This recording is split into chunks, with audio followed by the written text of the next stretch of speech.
I realized that the failure was the easy part, right? It was the success that terrified me. And I was like, that sounds absurd. Who would be terrified of being successful? And then I thought, okay. And I had to really peel back the layers of that onion. Okay, what's the worst that can happen? Well, roller derby, real talk, and the ADHD snow globe. Today we've got the pleasure of meeting leadership coach and Famiigo CEO Jade Al Mulla. She's half Emirati, half American, and 100% lovable. Welcome to our first ever official episode of Fast Brain Women. And we are joined today by a lovely friend, personal friend of mine and fellow Fast Brain woman, Jade Al Mulla. So welcome to the Fast Brain Women podcast. thank you for having me, ladies. Beware chaos, oversharing, putting things out there, interrupting each other. Absolutely. That might happen. Among many other things, I'm sure. Exactly. So let's start with how you two know each other. Because you said you were friends before. How did you meet? We met playing roller derby. All right. What is roller derby? It is full contact roller skating. That sounds kind of aggressive. I mean, yes, I will have to admit, I think I actually got the first, I was the first one to bleed on the court. Not exactly. Congratulations. What's a medal? Thank you. I am quite proud of that. It was not exactly what I had intended or how I envisioned it to happen, but and not nearly quite as glamorous either. But having not put on roller skates for a number of years, I actually skated too fast during a drill into the fence and face planted the fence effectively, and then my nose was bloody, which was a really, really wonderful battle scar later, but mildly embarrassing because it wasn't actually in the act of playing roller derby. Oh, yeah. I was relieved to hear it wasn't Danny's fault. Yeah, so, no. I mean, we wouldn't be sat here if that was the case, I'm sure. It's kind of my fault because I was the one that brought roller derby to the region. So I used to play in Edinburgh before I moved here. And I don't know, I didn't think that it was going to be something that the Middle East was quite ready for. And then, I don't know, at one point we had like 50 mental feral women turning up to like literally beat each other up on skates. Yeah. And it was almost like a therapy in some way for people, and like very alternative, very different. I think when I mentioned roller derby to you earlier, you were like, yeah, that sounds like that sounds like an interesting one. You are starting to build a reputation of bringing unique therapies to the UAE right now, between the morning sober raves, roller derby. Is there any others that I don't know about yet? No, but I'm going to add this to my LinkedIn profile. Definitely. Oh my gosh, you're such a multi-potentialite. Good ideas. What about you, Jade? Tell me all about yourself. What brings you to us today? Well, I have the honor of being here today. I don't know what brings me here today. Well, a couple of different things. Mostly, I every year I promise myself that I'm going to do one thing that scares me, or a few things, and this was definitely on the list. So, Is that hanging out with Danny or the podcast? No, the podcast. Hanging out with Danny's fun. Although it's still early, so if she brings the skates out, then all bets are off. Oh yeah, I'll definitely be running. I can't skate for toffee. I think this is like what we really just want to do, is meet as many amazing women that have, stories and history, really to kind of show people the depth that's, being diagnosed or self-diagnosed with the fast brain, aka ADHD, sort of brings to the table. So I'd like to know how you stumbled across this diagnosis. Is that something that you came to in later life? Yeah, actually it was about a year ago, and I still am trying to figure out how I feel about it, so if I'm entirely honest. In my day job, I work in a team where we do executive coaching, among many other things, and a colleague of mine who's been a clinical psychologist for a number of years kind of floated the idea to me and said, actually, you are a little bit textbook. And I didn't know if that was a bad thing or a good thing. I don't think I had ever really considered myself textbook of anything up until that point. So thinking about it from that perspective, I thought, oh my gosh. But I was very curious. And so I sought support from a psychiatrist to do the test. I said, well, this could go one of two ways. I either do have ADHD or I don't. And if I do, I've got to figure out how I feel about that. But then at least it gives me more information about myself. And I think for people who have actually had a clinical diagnosis, is probably the scary. Well, I won't speak for the rest of the fast brain women or people, but at least for I think some small population, that idea of knowing is both terrifying and comforting all at the same time. Was it something you struggled with? Yeah. I think when I figured it out, I realized that there was a lot of things that now made sense to me that didn't make sense before. This burning desire to share information right when it comes into my head, which is why I now have a paper right next to me because I've had enough clients where you can't, if you are a person's coach, you can't exactly kind of interject every single moment, and I like to call it the hobby graveyard. So I don't know if you have hobby graveyards, but mine is very shamefully in the back of my closet. What does it entail? Give us a clue. Oh, there's lots of things. So I went through this baking phase. So there's all sorts of, piping nibs and all sorts of things. I also am currently in my calligraphy era. So, Absolutely. all kind. And I noticed that they're all hobbies that are things that I would do with my nan, And so part of it is I think just I quite enjoyed her company, and so it makes me feel a bit comforted to just be reminded of her. But in other ways, I just realized I think 80-year-old me is already kind of emerging, I'm okay with staying home, and I'm all right that I have quite a few things of yarn, and now I crochet apparently. So we fully support that. Oh, that's good. There's always a needlework at some point, isn't there? Yeah, absolutely. And then you realise it takes 8 hours. And yes. Okay, that was fun once. Yeah. But, yeah. So talk to us a little bit more about the scary side of starting to understand who you are. I think we mentioned this in the last episode when we were talking, the concept of healing from something, coming back to your whole self, but then finding out who is my whole self? Who am I now? Was it still Jade, or was it a different person? How did that look for you growing up? It's interesting because I'm a big supporter and advocate for therapy. I've done that for a number of years as well. And I said this to my therapist in a recent session, and I said, the more I learn about ADHD, the more I really am trying to figure out how much of me is my ADHD and how much of me is me. And I look at things that I've experienced during my childhood and early adolescence as well. And I think kind of the same way as well, when I'm really trying to, figure myself out, And so I think that's the scary part, is I had this kind of, I call it a snow globe moment, right? So if you have a snow globe and you shake it up, all the snow is everywhere. And then once you put everything right, whatever that looks like for people, it starts to settle. But sometimes what you see is not what you remembered. And I'm at that space right now where I'm what I'm figuring out is not at all what I had remembered of myself. That image that I created of myself, or the story I told myself of who I was or who I am or who I thought I was going to be. It's almost like a mini grieving process. And that was the scary part, where you start to think, I'm not who I thought I was going to be. I don't know if I'll ever be that person. And I don't know if I want to be that person, And so the ambiguity is okay, but then the to-do lists start, right? Well, I got to figure it out. Okay, so move to action. Absolutely, immediately, right? So what do I got to do to figure it out, right? Insert new hobby here, or a new business venture, or whatever that may be, So.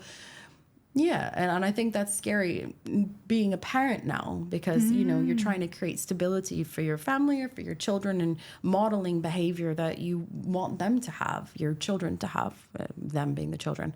And so I think that's scary because I don't know what that looks like or if I'll ever get there. What did little Jade envision then? What was it that you thought it was going to pan out and look like? Oh God, I mean, I still have that in my head. Retired at 40, definitely can't do that. Missed that boat. White House, picket fence, 2.5 kids, the dog. Now I've got 2 dogs, 2 kids, no picket fence, but a house. So, there's blessings nonetheless, but it's who I thought I was going to be that's very different. So like the personality side Yeah. versus like the haves or the material side. Yeah, absolutely. I mean, I thought I was going to be different, I wanted to pick up on, you talked about the children, and I know they're of quite different ages. Yeah. How have you approached them about this? Have you talked to them about your ADHD? Not really. So the eldest is 17 and she's my stepdaughter. And so when my husband and I first got together, she was very young. And so too young to understand, Yeah. and I didn't know at the time myself, to be honest. I'm fairly certain my 3-year-old has it as well. I can see signs of things that I recognized in myself as a younger person. Yeah. Of course, I have very few memories of being that young, but, I do remember certain things, and so I just try to be mindful, when I'm around the kids, and if I need a minute because I'm feeling overwhelmed or just kind of like there's too much, I have been known to say I am overstimulated. And that's just kind of universal. I'm like, I need to take a minute, It gives you the language, doesn't it? Yeah, it really does.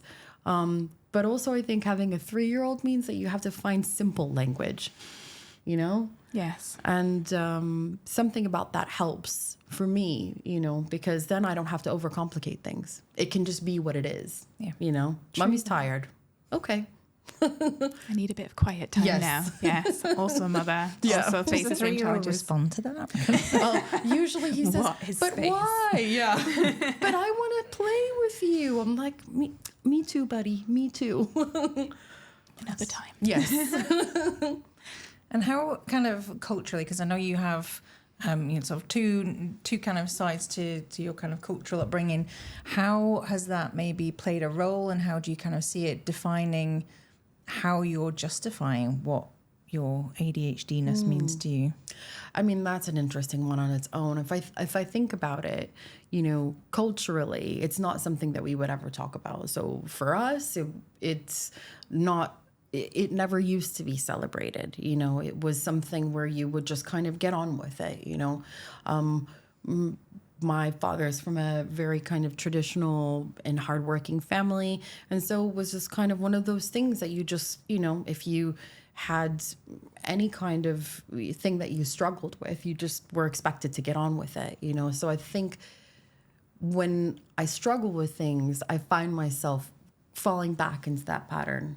And that makes it really hard because then I feel like I have less compassion for myself and less acceptance for where I am and what I now understand about myself. And it makes me really sad, because it's my friend who was the one who convinced me to go get tested. Had said, well, it's your superpower, Jade, and I'm like, I don't feel like it's like my superpower. I feel like it's like a ball and chain pulling me back, slowing me down. But really what I have come to realize is that it's the things around it, the stories that I have told myself about what that means, about being different.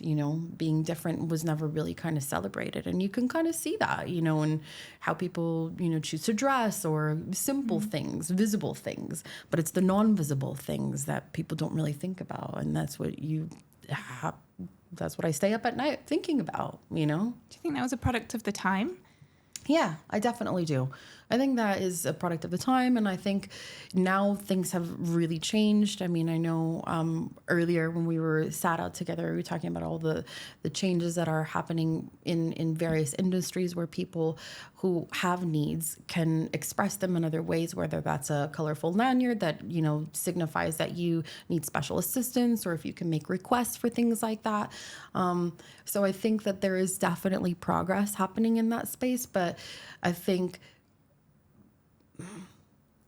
in my parents' generation, you know, I think while there's support that is provided, I think that still mentalities or understanding around it still really hasn't necessarily caught up. And I just don't know if that will change, you know, but provisions will be made, you know. So it's a strange place we find ourselves in, I think, you know. Yeah, I think explaining things to our parents' generation does come with intricacies. My husband's side of the family, very medical, so doctor and nursing background, and I think more through how they sort of see my son interact. It's very much, it's just a strong-willed boy. You know, all children are like this. You know, saying together, you were like this. But it's those sort of moments behind closed doors, those moments sort of in your head that are happening that aren't, you know, as explainable to people. That is quite hard work to be able to get people on board with. Absolutely. And I think and it's tough because I find, and I don't know if you found this with your in-laws, is when people are coming from a medical background, I think things in this space really aren't as known and therefore are not as understood. So people in their generation, it's absolutely right. That's how it was perceived, right? They've just got a lot of energy. Yes, but that means that we need to work through things a little bit differently, you know? And then where's the space between it being a very clinical diagnosis, disorder, you know, an affliction, a curse, you know, in some senses, to a superpower, you know, all these other kind of, and I said it before and I'll say it again, I despise that term. It like... I think the phrase blessing and the curse comes in here, right? Because you know, that word will come up a lot. You know, you've mentioned it, people have said it to you, and it's always on the top of mind for everybody. And I think that's it. It's a blessing and a curse. And I think, but yeah, I think we'd have a bit of an analogy to the superpower analogy. It's very it gives you the ick. It's a bit oversimplified. I have worn my pants on the outside of my trousers before, but I don't think it was in a superhero fashion. Forget the lanyard. Let's all put capes on. I'm totally down for that, especially if it's got diamantes on it. Yeah. So down. And you're also from a multicultural household as well. Yeah. So how did that influence your perception of, you know, neuro differences growing up? Was it even something, you know, discussed, talked about? Not really. It's interesting. I mean, my mom growing up, a very good family friend, and we used to hang out with their children, and they had a neurodiverse child. And so I was exposed to it, but that was the only occurrence of it. There wasn't any other kids at school, at least none that I was aware of. And so, but my mom has always been a very spiritual person, and she's very much like, I don't know, this is going to sound awkward, but I don't intend it in the way it comes out. When this is insert oversharing here, you know. Excellent. Bring it on. But she reminds me a little bit of like Goldie Hawn in some ways, where she's like very free spirited, and she's very like, you know, into like naturopath, you know, options and things like that, which is wonderful, and I appreciate that now as an adult. But I think that is where I'm kind of like, okay, well, I understand now that this is okay. And she's always, I mean, bless her, she's, out of the two of my parents, but dad just never talked about it, you know, but my mom was like, you're special, you know. Is she the American one? She is, yeah. Okay, yeah. And she's just kind of, I mean, she's sent me a very long WhatsApp message the other day. I suspect she also has ADHD, undiagnosed. But all the signs, I mean, after I figured out, I was like, oh yeah, that makes sense. Yeah. That makes sense now. So I think that's also why, you know, because she identifies that in herself, maybe, I don't know, you know. Yeah. But I just remember being a kid, and we'd do something, and then we'd be doing something else, and it would always be an adventure, you know, and that was just the way it was, you know. And so I never really, I suppose, thought anything different of it, you know. So from that perspective, I felt like I fit right in, but it was only with her and my family, you know. We're going to take just a quick ADHD-friendly pause. And if you're listening to this while multitasking, then this is most definitely for you, so listen up. The Endel app is honestly my secret weapon to getting things done. It's a sound wellness app that creates these personalized soundscapes designed to help your brain do what it's meant to be doing in that moment. I use it every single day, and whether I'm locking in, focusing, or just wanting to fall asleep at a human hour, it's Endel that gets me there. These guys are such big supporters of the ADHD community, and they're giving you a whole month to try it for free. So you can find the link in the description, or send us a DM wherever on our socials if you can't find it, and we will send it to you. And if you got distracted along the way, even during this little short break, we have gifted you a lovely 5-minute relaxing soundscape from Endel at the end of this episode. So stick around and enjoy. Do you think that environment then kind of maybe sort of supported the sort of free spirit in you, the like free looseness of kind of fast brain life? You know, because a lot of the time we are a bit of a product of our environment, and you know, even though Dad's strong work ethic and get through it was still there, do you think that duality just provided a bit of cushioning? I do. And I think that when I got my official diagnosis, I think that despite, I think day one, I was completely in shock. And then after that, I think I cried. And then I told my mom, and she said, I rang her that day. And I said, Mom, I have ADHD. And she's like, that's okay. I do too. And I was like, do you?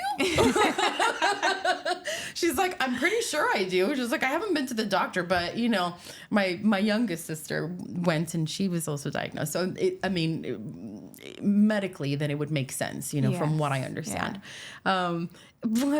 Sorry, she said it just reminded me of a time when I was telling her that I was having like the worst stomach ache, and she's like, well, what have you eaten? And I said, well, a bunch of cheese. And she's like, well, you're lactose intolerant. I was like, thanks, Mom, for telling me. Right. So it was kind of one of those moments where I was like, thanks, Mom, for telling me, you know, like helpful information I could have used like maybe in my awkward teen years.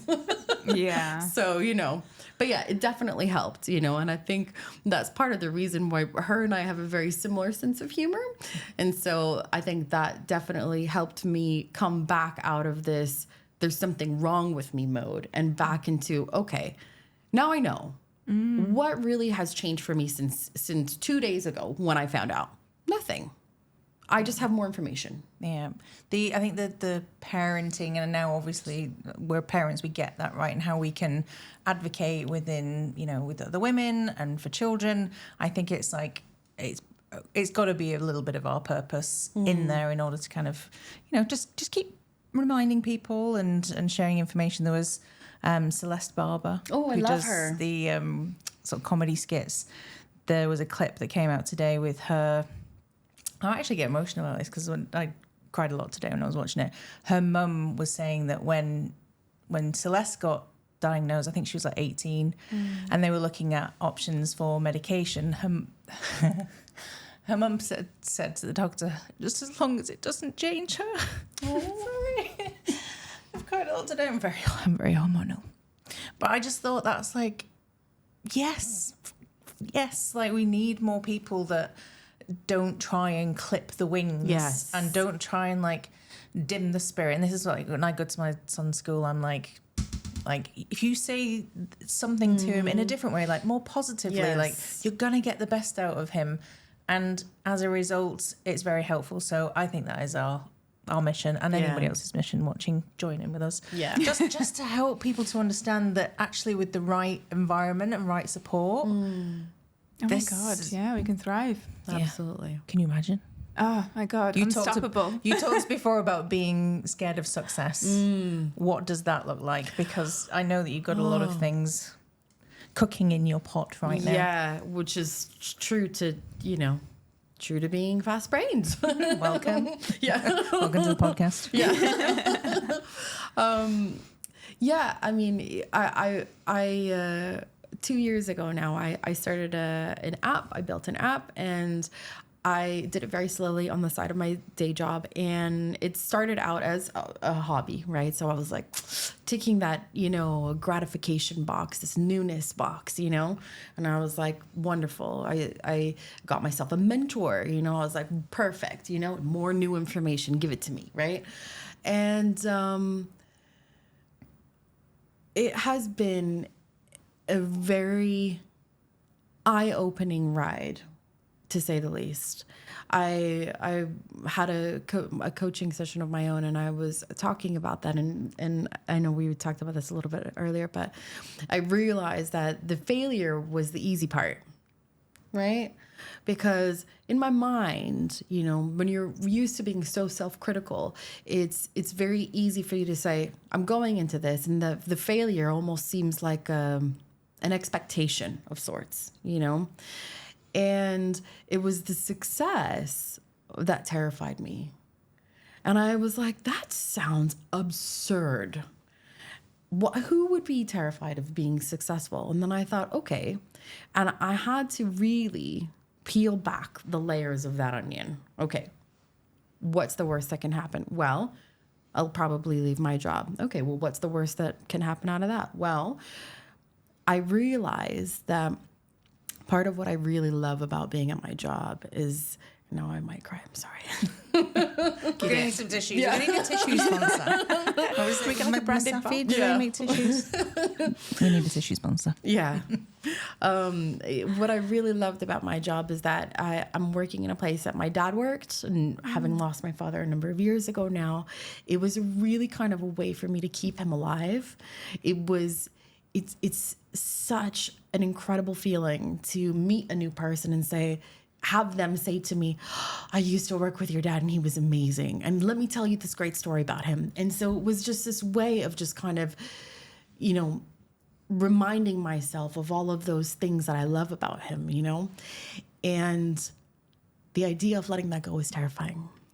Wow. And so the success itself really meant this, dealing with that grief and then once the grief is gone, then I felt like there was going to be this complete massive vacuum. And then what am I going to put in that? Because of course, there's a space, let's put something there, right? Again, insert new hobby, and, yeah, and that's tough, So I don't have the answer for it. I don't know what that's going to look like on the other side. I'm still kind of in the middle of it. But it's been incredible, the people that I've met along the way whilst doing this business and the things that I've learned about myself along the way. So thankfully, I'm not the kind of person who's incredibly competitive. In some ways, not always, but in some ways. I remember you on roller skates. I was going to say. But I suppose the good thing is that I feel like there's enough room for everybody, and what I'm offering is different than others that are out there, and I think that everybody deserves a space, and that's okay, And can you give us a 30-second overview of what it is you do? Let's not be cryptic here. Yeah, so absolutely. You offer coaching. Yeah. All right. What kind of coaching do you do? I do executive coaching for the company that I work for, and it's most of it's kind of career based, and some of it's just how to get on at work, how do I move past things? How do I move past disappointment? Or, kind of a little bit what I talked about earlier. How do I move past the idea of what I thought was going to come to fruition, not coming to fruition? And how do I create something new for me and still get that same amount of joy, So everybody's a little bit different. True that. Yeah. I need more of that. Yeah. Definitely. And my other thing, it's my app. It's called Famiigo, and it's your family fun finder wherever you go. So that's pretty much our tagline. And at present, it's a party of one, but hopefully soon then I'll have lots of people coming to join the party as well.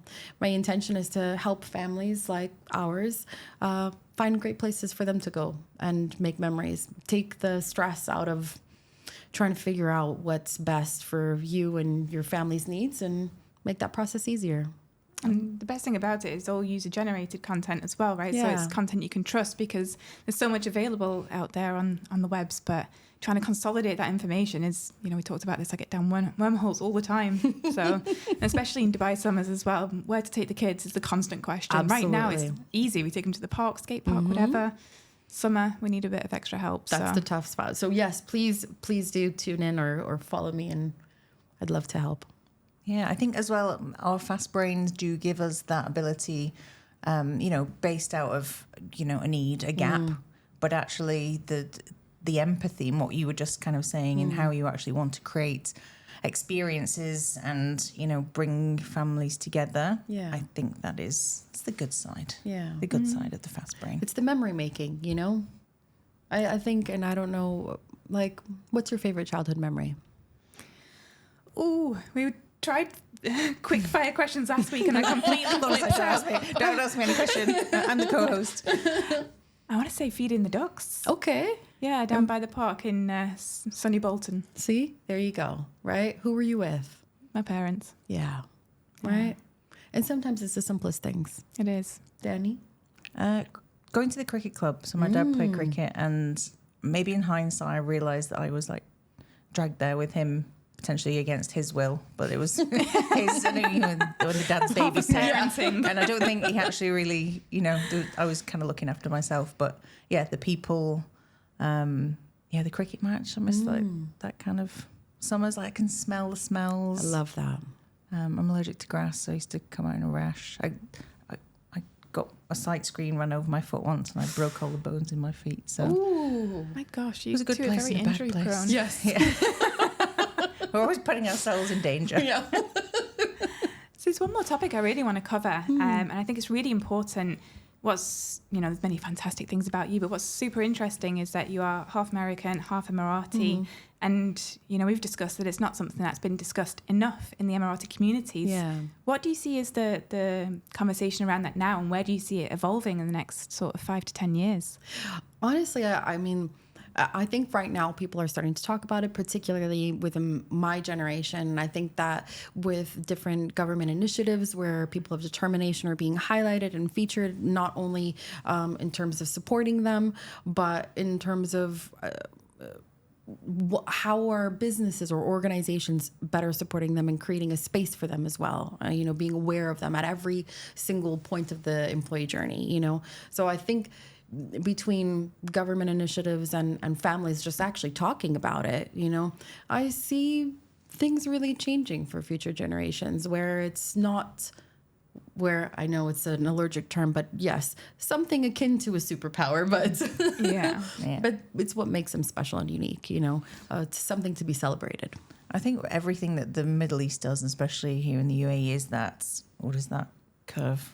Fast trajectory. It's like all out. So I've been here for 16 years, and I remember even, the psychiatry clinics on like Beach Road. There, there wasn't psychiatry clinic above. Yeah, they were all a little bit underground, and never really sort of spoken about. And then you look now, and it's a lot more liberated. That whole kind of space, which is good. So I suppose you can only think good things going to kind of come from that. COVID helped. Yeah, and the focus on mental health, we talked about the prevalence of mental illnesses such as anxiety and depression and ADHD, and now the UAE is really investing into mental health, which, helps so many people, but particularly people with neurodivergence who are more prone to these things. So yeah, absolutely. A lot more fast-paced innovation distraction going on though, so maybe we need to balance that. Not get distracted by the lights. The shiny things. But I think it is good because it's a place in the world where anything is possible, and if you have a brain that also just naturally gravitates. Sorry, there's more to that sentence. Let me finish that sentence. If you have a brain that naturally gravitates to, everything being possible, then you can build, family apps as your kind of side hustle. We can create podcasts like this and have, our amazing fast brain women community sharing memes. That's so right. The UAE, the land of possibility. Yeah, we were meant to be here. Oh, I'm never leaving. Well, Yeah, Bolton isn't calling you back just yet. No comment. We're from the same hometown. I hadn't explained that to you before. We didn't know each other back then. No, I feel like we're going to say that every episode. We're from the same hometown, but we didn't know each other. Is that the oversharing where we have to like let people know all the information about us so that they feel at ease? If we want to overshare, I can probably go way deeper, but not this week. Not this week. I'm behaving. So let's talk about some practical strategies then. Okay. So, we're trying to add value back to the community. What have been the 3 sort of resources or habit hacks or, things that have helped you handle life better, make you feel like you're closer to thriving? That is a really good question. Well, I'm only a year in, so I'll maybe if you bring me back this time next year, I'll have a better, longer list. But I think there are certain things that I have started to do. This is my 3rd notebook now, and I use them until they're finished. And it's a thing. Yeah, that's quite impressive. It's very impressive. So they're finished. Do you work? I know, and I never used to. But you know what was? In one of my coaching sessions, actually, and I said this to my coach, I misplaced, which is also not uncommon. I misplaced my journal, and I thought to myself, somebody out there is reading my personal private thoughts, and I'm like, oh God, I'm like, this person at work, I'm like, oh my God, so of course all these horrific thoughts. So I've been more mindful about my language now, however not any less candid. But what I do is I write down for at least 5 minutes a day, right? First thing in the morning. And I start work at 6 a.m. So I got there for 4:30, and it sounds absolutely mental. Wait, you start work at 6 a.m.? I know, it's crazy, but it's the only way I function because I'm already up. That's a choice then. Absolutely. Okay. Yes. I'm like, these leaders are very demanding. I know. No, it actually is most definitely a choice, but it works perfectly for me because then what that means is I get 5 minutes. And sometimes, most often, I take longer and I do a download. And at the end of the week, what I've started to do is I've started to read what I have written. And what makes that powerful for me is that I notice how often or infrequently I feature in the writing. Do I talk about myself more, or am I narrating it like a 13-year-old's journal? I saw Bobby today and he was so mad at me and he said this, right? So am I just observing what happened on the surface, or am I talking about things that are kind of deep and meaningful? Do I notice a pattern? Is it more certain people rather than others? And then I sit there with that, and I think that has maybe been the most powerful thing, because particularly when in times of struggle, I notice I write about that a lot. And I don't write about my experience of it, but I write about what happened. And I notice that for me, at least, it's a way of disassociating myself from it. So if I talk about it like an inanimate object, which in this case, it is like my ADHD or how I'm responding to situations as a result, then I feel less connected to it, And so for me, that's been really helpful. I did a few weeks ago start walking as well for an hour. That didn't last, but I'm hoping to pull that out of the hobby graveyard. Dust off those shoes. Yeah, exactly. I try to do one thing for my mind and one thing for my body. And that's really kind of the principle that I leave myself with. And I try not to force myself into a box, because that doesn't usually work for me. Yeah. So I love the simplicity of that. Yeah. Also, one thing that scares you, it brings us right full circle Absolutely. back to how you ended up here today. Absolutely. Yeah. Embrace the anxiety. Exactly. Yeah. It's a place of growth. Yeah. Right? When I said to Jade, I was like, hey, this might be last minute, but you fancy joining us? And we were on WhatsApp, right? So there's no tone, but you could definitely, like, between the pauses. The hesitation. Like, I just need to check timing and this. And I was like, okay, I'm just gonna let it be. Maybe you might have journaled about it, being like, yeah. I did actually. I was like, I'm terrified. I would read it to you, but there's too many people that might read the rest of it. So. Oh my God, I love that, because I also messaged someone and said, it's last minute, and they're like, well, that's very short notice, and I just said, say yes. Yeah. And they did try their best, but that's one we'll bank for a future week, already in the schedule. Got lots of exciting guests coming up. You've been incredible. Thank you. What a wonderful first guest. It's so nice to get to know you. I mean, for me, it's the first time meeting you, and I could just see how full of warmth and excitement and life you are. What a pleasure. Thank you, Danny, for... and thank you, Universe, for bringing crazy roller skating, wild Jade into my life. Any final thoughts you want to leave us in the audience with today? I just wanted to say what a pleasure it's been, and thank you so much. I'm incredibly honored to be part of this space and share this with yourselves and with everybody else. And I am very excited to hear what everybody takes away. Okay. Yeah. Brilliant. Well, hopefully people will let us know. And we'll keep you updated on the feedback. Thanks. Amazing. Thank you. Make sure you subscribe to the podcast and follow us on social media at Fast Brain Women. And we'll be back with another episode very shortly. So stay tuned. And that's a wrap. Thanks for hanging out with us today. Before you dive back into the chaos, we've got a 5-minute relaxing Endel soundscape to help you reset, unwind, or just stare into space guilt-free. If you loved this episode, it would mean the absolute world to us and also ease our rejection sensitivity. If you hit subscribe, share it with a fast brain friend, or if you loved it, leave us a quick review. Take a breath, stay wild, and enjoy until the next episode of Fast Brain Women.